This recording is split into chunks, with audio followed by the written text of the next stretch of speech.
Il y a des nuits où tu t'allonges dans ton lit, les yeux grands ouverts, et tu fixais le plafond sans dormir. Une pensée tourne en boucle dans ta tête, comme un disque rayé qui refuse de s'arrêter. Elle ressemble à quelque chose comme ça. Pourquoi moi? Ou peut-être, jusqu'à quand? Ou encore, est-ce que quelqu'un là-haut m'entend vraiment? Tu avais des plans, tu avais des rêves, tu avais une vision de ce que ta vie devait être. Et puis, quelque chose s'est produit. Une trahison, une perte, une maladie, un échec cuisant, une relation brisée, une prière qui semble être restée sans réponse, et maintenant tu te retrouves dans un endroit que tu n'avais pas prévu, un endroit qui fait mal, un endroit qui semble sans issue. Peut-être que tu lis ta Bible chaque matin, tu pries, tu jeûnes, tu sers dans l'église, et pourtant la douleur est là, toujours présente, comme un poids invisible posé sur ta poitrine qui t'empêche de respirer pleinement. Et dans les moments les plus sombres, une question terrible se glisse dans ton esprit. Si Dieu m'aimait vraiment, est-ce qu'il laisserait ça m'arriver? Mon ami, si tu te reconnais dans ces mots, alors cette vidéo est pour toi. Pas parce que j'ai toutes les réponses, pas parce que ta souffrance va disparaître magiquement en regardant cette vidéo, mais parce que ce que tu traverses en ce moment, cette douleur qui te semble absurde, injuste, excessive, elle a un but, elle a une direction. Et Dieu, dans sa souveraineté infinie, n'en perd pas une seule seconde. Nous savons du reste que toute chose concourt au bien de ceux qui aiment Dieu, de ceux qui sont appelés selon son dessein. Romains 8, 28. Le développement est le cœur du message. C'est ici que nous posons les fondements bibliques et théologiques de notre affirmation centrale. La souffrance a un but divin. Nous allons explorer plusieurs dimensions de cette vérité, en nous appuyant sur des figures bibliques emblématiques, des principes scripturaux solides et des illustrations contemporaines qui parlent à notre audience. Avant d'aller plus loin, il faut dire quelque chose d'important. La Bible ne minimise jamais la douleur humaine. Elle ne te dit pas de sourire et de faire semblant que tout va bien. Elle ne te dit pas que ta souffrance n'est pas réelle ou que tu exagères. Au contraire, les Écritures sont remplies de gens qui ont souffert profondément et qui ont osé crier leur douleur à Dieu. David, dans les psaumes, a écrit des mots qui ressemblent parfois à des désespoirs complets. Job a maudit le jour de sa naissance. Jérémie, le prophète des larmes, a pleuré sur la destruction de sa nation. Et Jésus lui-même, notre Seigneur, a poussé ce cri déchirant depuis la croix. « Mon Dieu, pourquoi m'as-tu abandonné ?» La souffrance est réelle, ta souffrance est réelle, et Dieu le sait. Mais voici ce que la Bible dit avec une clarté absolue. La souffrance, entre les mains de Dieu, n'est jamais sans but. Elle est toujours en train de faire quelque chose. « Mon Dieu, pourquoi m'as-tu abandonné ?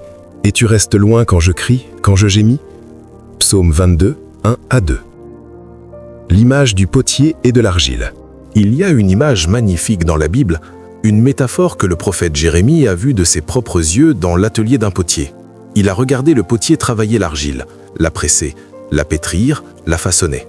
Et parfois, quand le vase ne prenait pas la forme voulue, le potier recommençait. Il écrasait l'argile et la reformait. Et Dieu lui a dit: « Maison d'Israël, est-ce que je ne peux pas faire avec vous comme ce potier ?» Cette image, c'est nous. L'argile, c'est notre vie, et le potier, c'est Dieu. La pression que tu ressens, c'est les mains du potier qui travaillent sur toi. La chaleur du four, c'est le feu qui solidifie ce que les mains ont façonné. Mais voici ce qu'il faut comprendre. L'argile n'a pas la vision que le potier a. L'argile ne voit pas le vase magnifique que le potier est en train de créer. L'argile ne ressent que la pression. Mais le potier, lui, voit la fin depuis le début. « Ne puis-je pas agir envers vous comme ce potier, maison d'Israël, dit l'Éternel ? Voici, comme l'argile est dans la main du potier, ainsi vous êtes dans ma main, maison d'Israël. » Jérémie 18, 6. L'histoire de la Bible est essentiellement l'histoire de comment Dieu prend des hommes et des femmes ordinaires, brisés par la vie, et en fait des instruments extraordinaires pour sa gloire. Regardons ensemble quelques exemples qui nous parlent directement. Joseph, de la citerne à la gloire. Prenons Joseph, le fils de Jacob. Voici un jeune homme qui avait reçu des rêves de grandeur de la part de Dieu lui-même. Et qu'est-ce qui s'est passé ensuite? Ses propres frères l'ont jeté dans une citerne pour le laisser mourir, puis l'ont vendu comme esclave. Il a été emmené en Égypte, où il a servi fidèlement, pour être ensuite emprisonné injustement à cause d'un faux témoignage. Des années d'obscurité, des années de prison, des années où les promesses de Dieu semblaient mortes et enterrées. Mais voici ce que la Bible dit avec une répétition intentionnelle: L'Éternel était avec Joseph, dans la citerne, dans l'esclavage, dans la prison. L'Éternel était là. Et quand le temps fut accompli, le temps de Dieu, pas le temps de Joseph, il a été tiré de sa prison pour devenir le second homme le plus puissant d'Égypte. Et lorsqu'il a revu ses frères, il a pu leur dire ces mots extraordinaires: « Vous aviez médité de me faire du mal, Dieu l'a changé en bien. » La douleur de Joseph n'était pas un détour, elle était le chemin. Vous aviez médité de me faire du mal, Dieu l'a changé en bien, pour accomplir ce qui arrive aujourd'hui, pour conserver la vie à un peuple nombreux. Genèse 50, 20. Puis, il y a Job. L'histoire de Job est peut-être la plus difficile à lire dans toute la Bible parce qu'elle ne nous donne pas les réponses faciles que nous cherchons. Job était un homme juste, intègre, qui craignait Dieu, et il a tout perdu, ses enfants, sa fortune, sa santé. Ses amis lui ont dit que c'était sa faute, qu'il souffrait à cause de ses péchés cachés. Mais Dieu lui-même avait dit que Job était intègre. Job a posé des questions douloureuses, il a argumenté avec Dieu, il a demandé des comptes, et Dieu n'a pas répondu à toutes ces questions. Mais il s'est révélé à lui, et Job a dit quelque chose qui me touche profondément: « Mon oreille t'avait entendu, maintenant mon œil te voit. » Dans la souffrance la plus profonde, Job avait eu une rencontre avec Dieu qu'il n'aurait jamais eue autrement. « Mon oreille t'avait entendu, maintenant mon œil te voit. » Job 42, 5. Et puis, il y a l'apôtre Paul, cet homme qui a écrit la moitié du Nouveau Testament, cet homme qui a planté des églises dans tout le monde méditerranéen. Il a lui-même décrit ses souffrances, flagellations, emprisonnement, naufrage, faim, froid, trahison, et par-dessus tout, il avait ce qu'il appelait une écharde dans la chair, une souffrance chronique dont nous ne connaissons pas la nature exacte. Il a prié 3 fois pour que Dieu l'enlève, 3 fois. Et la réponse de Dieu n'a pas été de supprimer la douleur. La réponse a été « Ma grâce te suffit, car ma puissance s'accomplit dans la faiblesse. » Et Paul a écrit ces mots extraordinaires: « C'est pourquoi je me plais dans les faiblesses, dans les outrages, dans les calamités, car lorsque je suis faible, c'est alors que je suis fort. Ma grâce te suffit, car ma puissance s'accomplit dans la faiblesse. Je me glorifierai donc bien plus volontiers de mes faiblesses, afin que la puissance de Christ repose sur moi. » 2 Corinthiens 12, 9. Mais au-delà des exemples bibliques, la parole de Dieu nous donne aussi une explication directe de ce que la souffrance produit dans notre vie. L'Épître aux Romains, chapitre 5, est peut-être le texte le plus clair à ce sujet. Paul écrit que nous nous glorifions même dans nos tribulations. Pourquoi ? Parce que la tribulation produit la persévérance produit l'épreuve du caractère produit l'espérance. C'est une chaîne de transformation. Chaque maillon est essentiel. On ne peut pas avoir l'espérance sans l'épreuve du caractère. On ne peut pas avoir l'épreuve du caractère sans la persévérance.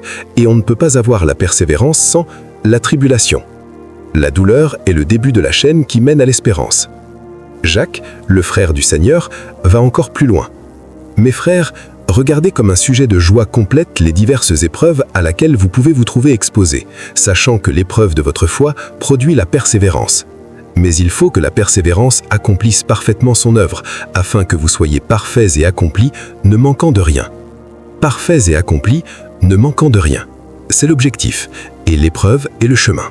Parfait et accompli, ne manquant de rien. C'est l'objectif, et l'épreuve est le chemin.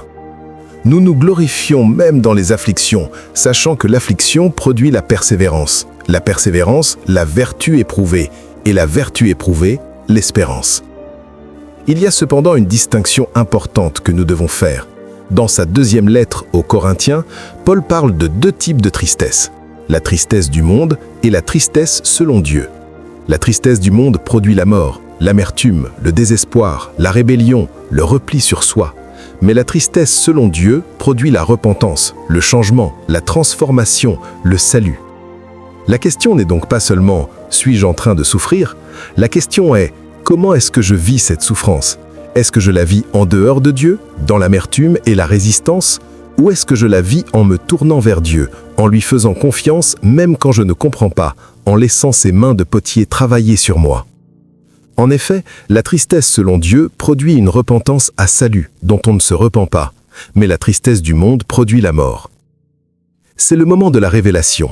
Après avoir posé les fondements, après avoir accompagné le spectateur dans sa douleur et lui avoir montré les exemples bibliques, nous arrivons maintenant au cœur de la révélation, Ta souffrance n'est pas une erreur dans le plan de Dieu, elle est le plan de Dieu pour toi en ce moment. C'est le tournant émotionnel et spirituel de la vidéo. La musique doit monter, le présentateur peut se lever, marcher, prendre de l'énergie. Je veux te dire quelque chose que je veux que tu entendes vraiment, profondément, dans le plus profond de ton être. Ce que tu traverses en ce moment te prépare à quelque chose que tu n'es pas encore capable de porter. Ce n'est pas une phrase creuse, ce n'est pas une consolation de façade, c'est la vérité de la parole de Dieu. Ce que tu vis, cette période de désert, cette saison d'obscurité, cette épreuve qui semble interminable, elle est en train de te fabriquer quelque chose. Elle est en train de déposer en toi une profondeur, une compassion, une force, une sagesse que tu ne pourrais jamais acquérir autrement.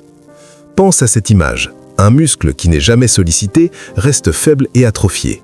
Mais un muscle qui est régulièrement soumis à la résistance, au stress, à la tension, ce muscle se déchire au niveau microscopique et en se réparant, il devient plus fort qu'avant.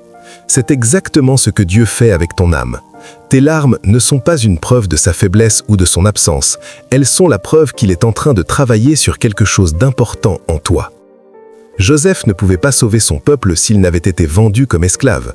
Paul ne pouvait pas écrire les lettres qui ont transformé des millions de vies s'il n'avait pas souffert profondément.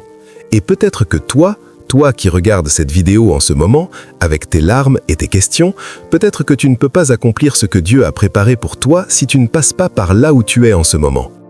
L'Éternel a dit par le prophète Ésaïe, « Quand tu passeras par les eaux, je serai avec toi. Et quand tu passeras par les fleuves, ils ne te submergeront point. Quand tu marcheras dans le feu, tu ne te brûleras pas, et la flamme ne t'embrasera pas. » Il y a une différence fondamentale entre l'absence de la douleur et la présence de Dieu au milieu de la douleur. Quand tu passeras par les eaux, je serai avec toi, et les fleuves, ils ne te submergeront point. Quand tu marcheras dans le feu, tu ne te brûleras pas. Et puis, il y a cette promesse extraordinaire de l'apôtre Pierre, écrivant à des chrétiens qui subissaient des persécutions réelles, qui risquaient leur vie pour leur foi. Après que vous aurez souffert un peu de temps, le Dieu de toute grâce qui vous a appelé en Jésus-Christ à sa gloire éternelle, vous perfectionnera lui-même, vous affermira, vous fortifiera, vous rendra inébranlable.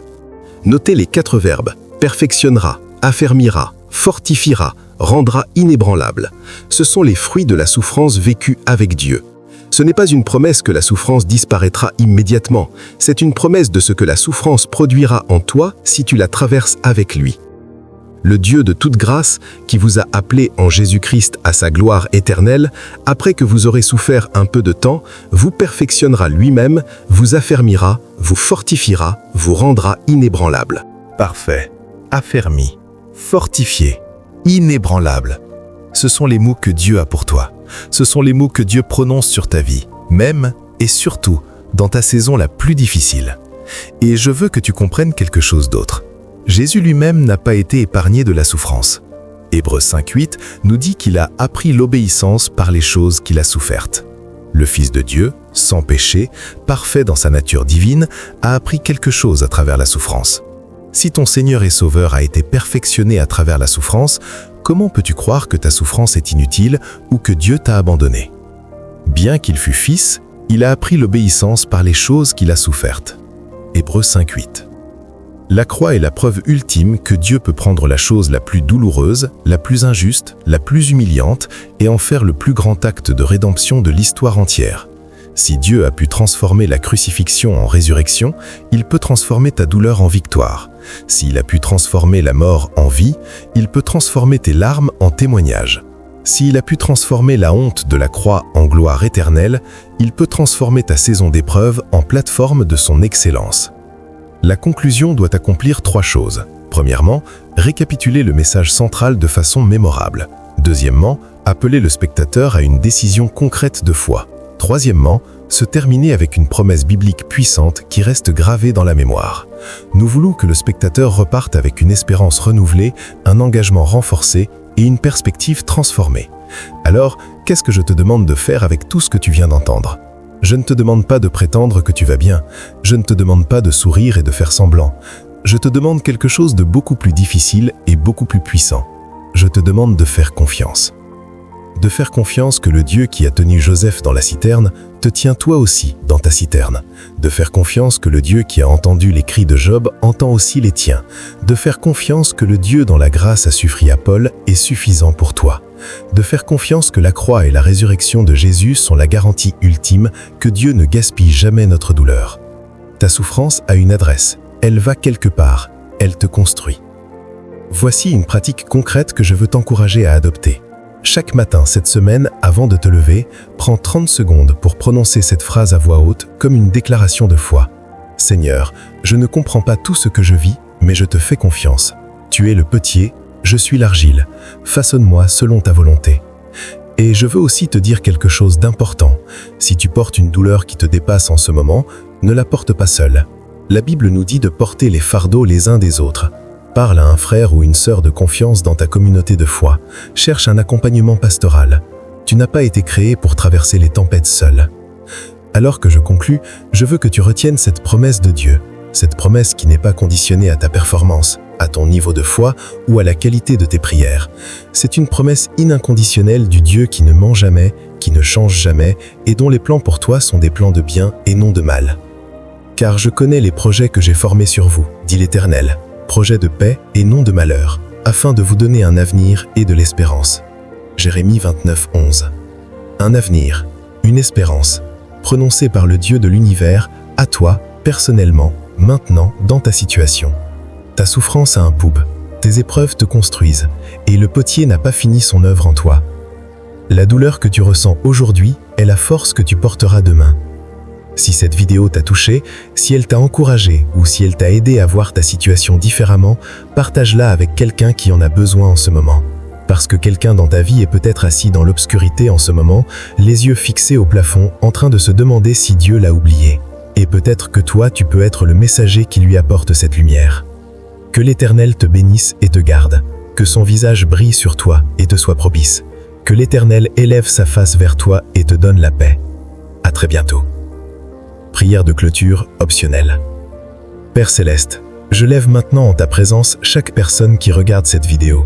Tu connais son nom, tu connais sa douleur, tu connais les larmes qu'ils ont versées dans le secret de leur chambre.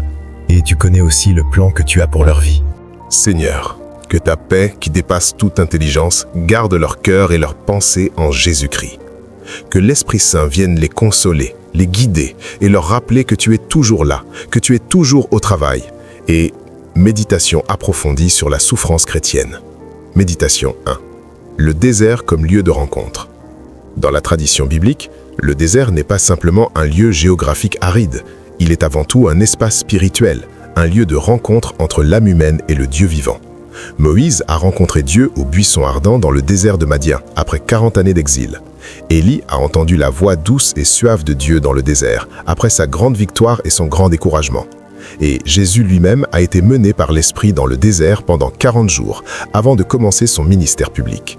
Le désert est le lieu où les distractions cessent, où le bruit du monde s'arrête, où nous ne pouvons plus nous appuyer sur nos ressources propres, nos réseaux humains, notre intelligence naturelle. Dans le désert, il ne reste que Dieu. Et peut-être que c'est exactement pour cela que Dieu nous y conduit parfois, non pas pour nous punir, mais pour nous ramener à l'essentiel, pour que nous le rencontrions d'une manière que l'abondance et le confort ne permettent pas. Le prophète Osée a reçu de Dieu cette parole surprenante au sujet de son peuple rebelle.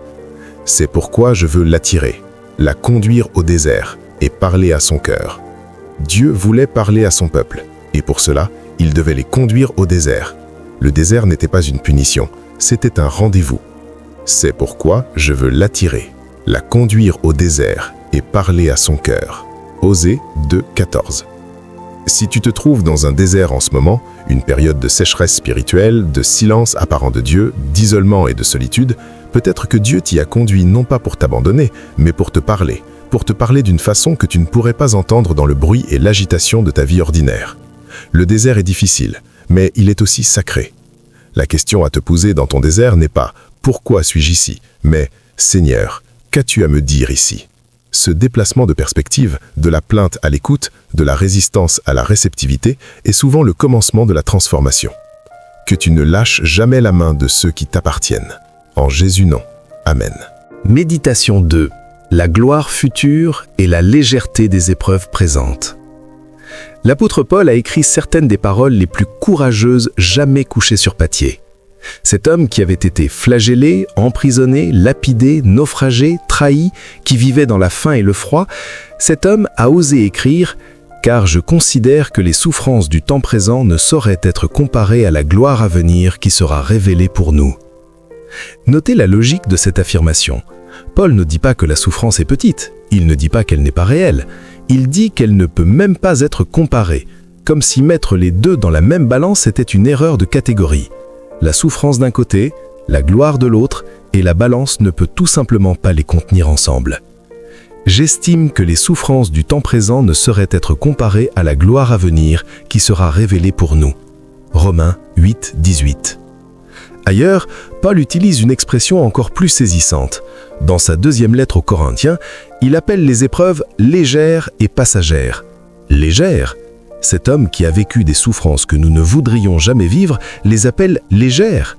Mais il précise immédiatement pourquoi. Parce qu'elles produisent pour nous un poids éternel de gloire au-delà de toute mesure.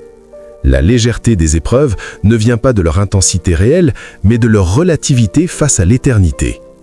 Car nos légères afflictions du moment présent produisent pour nous, au-delà de toute mesure, un poids éternel de gloire. 2 Corinthiens 4, 17. Cette perspective éternelle est l'une des grandes clés de la vie chrétienne. Nous ne sommes pas des êtres de quelques décennies, nous sommes des êtres éternels dont la vie présente n'est que le prologue. Et si la vie entière est un prologue, alors chaque épreuve dans cette vie est encore plus relative. Ce qui compte infiniment plus, c'est ce que ces épreuves produisent pour l'éternité. Un caractère semblable à Christ, une foi profonde, une proximité avec Dieu qui persistera pour toujours. Méditation 3. La présence de Dieu dans la fournaise. Il y a une histoire dans le livre de Daniel qui est peut-être l'image la plus puissante de la présence de Dieu au milieu de la souffrance. 3 jeunes Hébreux, Shadrach, Meshach et Abed-Nego, ont été condamnés à mort par le roi Nebuchadnezzar pour avoir refusé d'adorer une idole. La peine, être jetés dans une fournaise ardente chauffée 7 fois plus que d'habitude. Une mort certaine et douloureuse. Leur réponse au roi est l'une des déclarations de foi les plus extraordinaires de toute la Bible. Notre Dieu que nous servons peut nous délivrer de la fournaise ardente, et il nous délivrera de ta main, ô roi. Et sinon, sache, ô roi, que nous ne servirons pas tes dieux. 2 choses remarquables dans ces mots. Premièrement, ils affirment la capacité de Dieu à délivrer. Deuxièmement, et c'est là où le courage atteint son sommet, ils affirment que même s'ils ne les délivrent pas, ils n'abandonneront pas leur foi.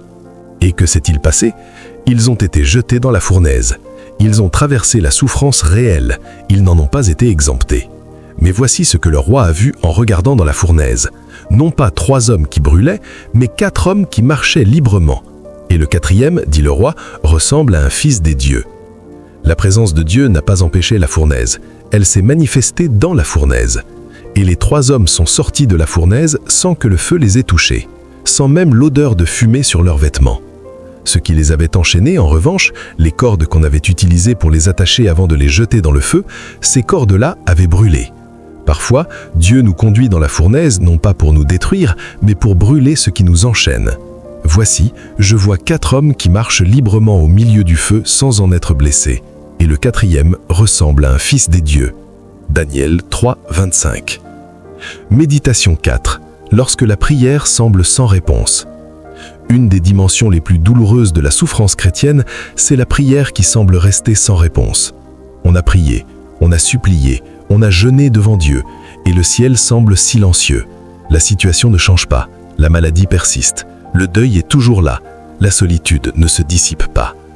C'est dans ces moments que la foi est mise à sa plus grande épreuve. Parce que là, ce n'est plus seulement la souffrance physique ou émotionnelle que l'on porte, c'est le doute spirituel. Est-ce que Dieu m'entend vraiment ? Est-ce qu'il se soucie vraiment ? Ces questions sont humaines, légitimes, et les Écritures ne les condamnent pas. Regardons Jésus à Gethsémane. La nuit avant sa crucifixion, il est tombé face contre terre et a prié « Mon Père, s'il est possible, que cette coupe s'éloigne de moi. » Il a demandé une délivrance, il a exprimé son désir naturel d'éviter la souffrance. Et la réponse du Père n'a pas été de faire disparaître la coupe, elle a été d'envoyer un ange pour le fortifier. La prière de Jésus à Gethsémani nous enseigne quelque chose de profond. Dieu n'exige pas que nous prétendions ne pas souffrir.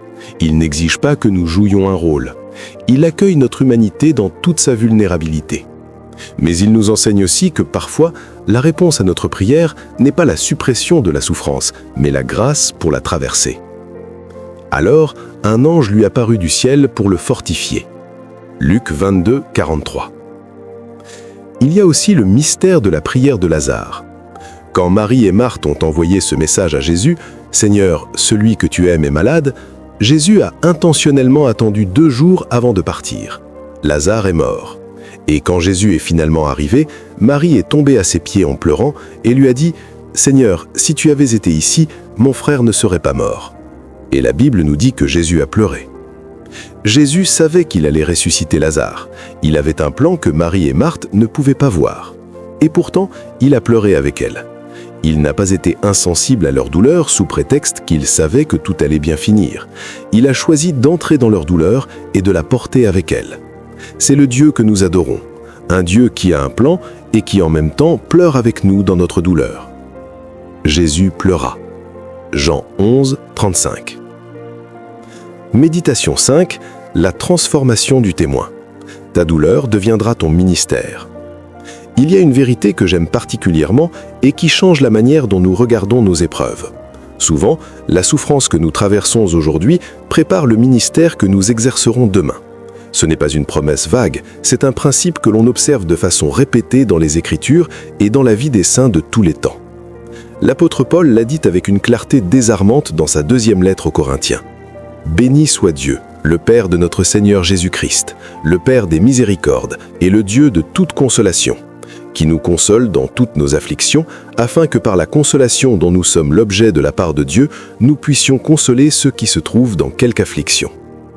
Béni soit Dieu, le Père de consolation, qui nous console dans toutes nos afflictions, afin que par la consolation dont nous sommes l'objet de la part de Dieu, nous puissions consoler ceux qui se trouvent dans quelque affliction. » 2 Corinthiens 1, 3 à 4. Lisez attentivement cette logique. Dieu nous console dans nos afflictions pour que nous puissions consoler les autres dans leurs afflictions. La consolation reçue est destinée à être transmise. Ta douleur n'est pas seulement pour toi, elle est aussi pour ceux que tu seras appelé à accompagner plus tard, armé de l'expérience que tu n'aurais jamais pu avoir sans passer par là. Pense à quelqu'un que tu connais qui a traversé une dépression profonde et qui, à travers cette expérience, est devenu le meilleur soutien possible pour d'autres personnes qui luttent contre la dépression.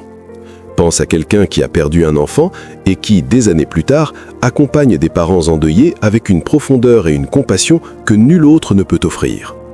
Pense à quelqu'un qui a surmonté une addiction dévastatrice et qui aujourd'hui aide d'autres personnes à trouver la liberté.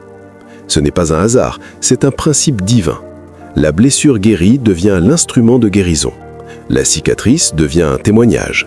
La vallée traversée devient le chemin balisé pour ceux qui viendront après. Et cette réalité peut transformer ta perspective sur ta souffrance actuelle. Ce que tu vis n'est pas seulement une épreuve, c'est une formation. Tu es en train d'être équipé pour un ministère que tu ne peux pas encore voir, mais que Dieu a déjà préparé. Guide de prière personnel, 7 jours dans l'épreuve. Ce guide de prière peut être proposé en téléchargement dans la description de la vidéo ou présenté comme un bonus à la fin de la vidéo. Il permet aux spectateurs de prolonger le message dans leur vie quotidienne à travers une pratique concrète de prière. Jour 1, lundi. La prière de l'honnêteté. Verset du jour, Psaume 62, 8. Espérez en lui en tout temps, répandez votre cœur devant lui. Réflexion. Aujourd'hui, nous commençons par l'acte le plus difficile et le plus libérateur, l'honnêteté totale avec Dieu. Dieu n'a pas besoin de notre façade. Il connaît déjà chaque pensée, chaque tiers, chaque doute. Alors, pourquoi ne pas simplement lui dire ce qui est réellement dans notre cœur? Prière suggérée. Seigneur, je viens devant toi sans masque. Je suis en train de souffrir. Je suis épuisé, confus, peut-être en colère, peut-être désespéré. Je ne comprends pas ce que tu fais. Mais je choisis de me tourner vers toi avec tout ce que je suis, incluant ma confusion et ma douleur. Reçois mon cœur tel qu'il est. Jour 2, mardi. La prière de la mémoire. Verset du jour, Psaume 77, 12. Je me souviendrai des œuvres de l'Éternel. Oui, je me souviendrai de tes merveilles d'autrefois. Réflexion. Dans les saisons difficiles, notre mémoire spirituelle peut s'éteindre. Nous oublions les fois où Dieu a été fidèle. Aujourd'hui, Prenez du temps pour vous souvenir. Écrivez, si possible, 3 ou 5 moments de votre vie où Dieu a été présent, où il a répondu, où il a montré sa fidélité. Prière suggérée, Seigneur, je me souviens de... Nommer des moments spécifiques. Tu as été fidèle alors. Je fais confiance que tu es encore fidèle aujourd'hui, même si je ne peux pas le voir encore. Ma mémoire de ta fidélité passée est la fondation de ma confiance présente. Jour 3, mercredi. La prière de la reddition.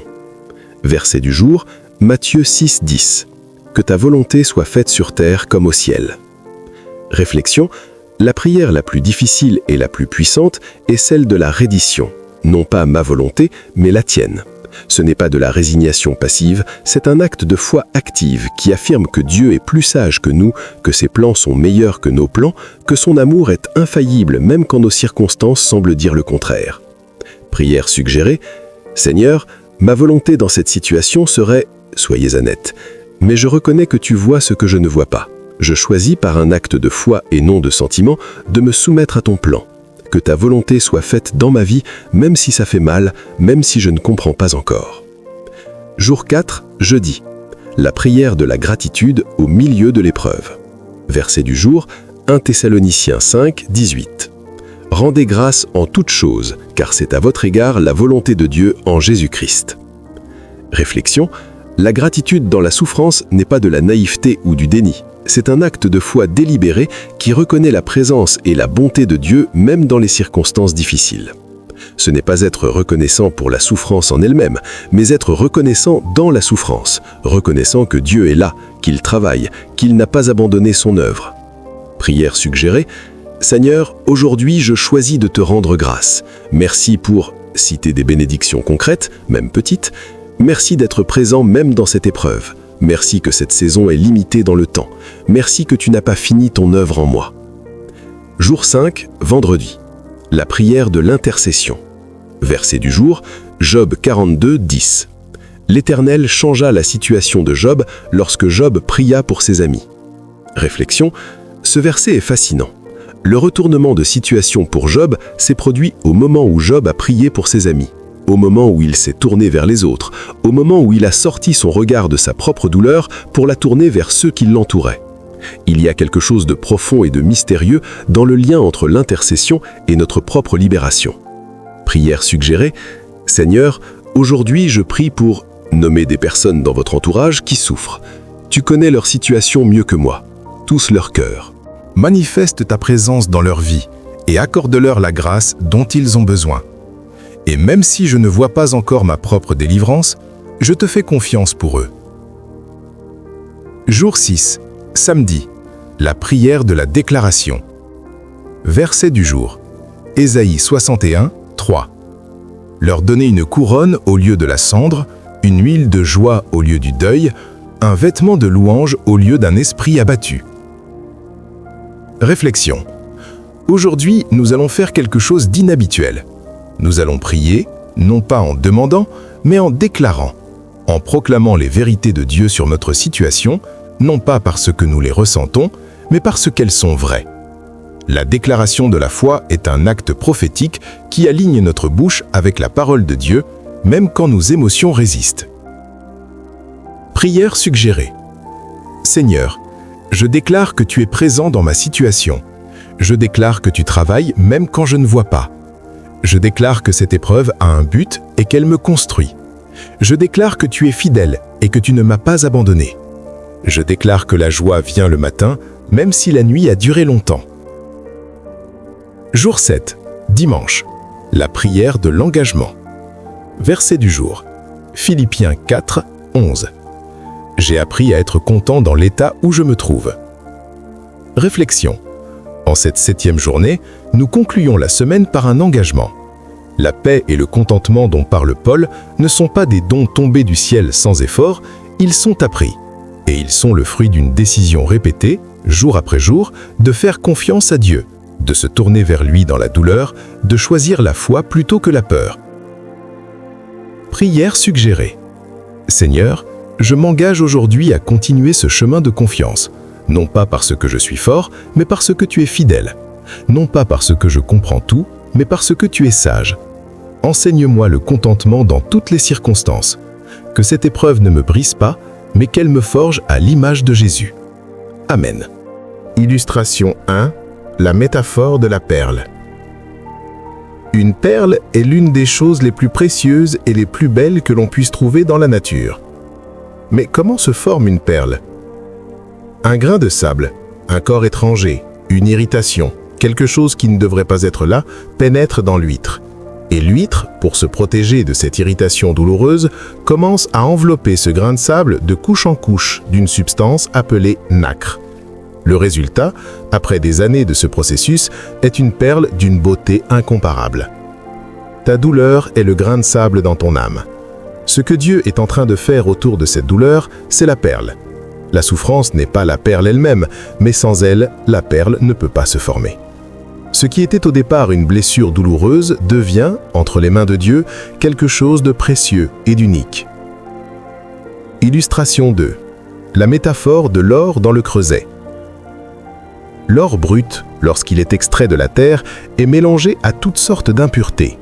Pour obtenir de l'or pur, l'orfèvre doit le faire passer par le feu du creuset, une chaleur intense qui fait fondre les impuretés et les sépare de l'or.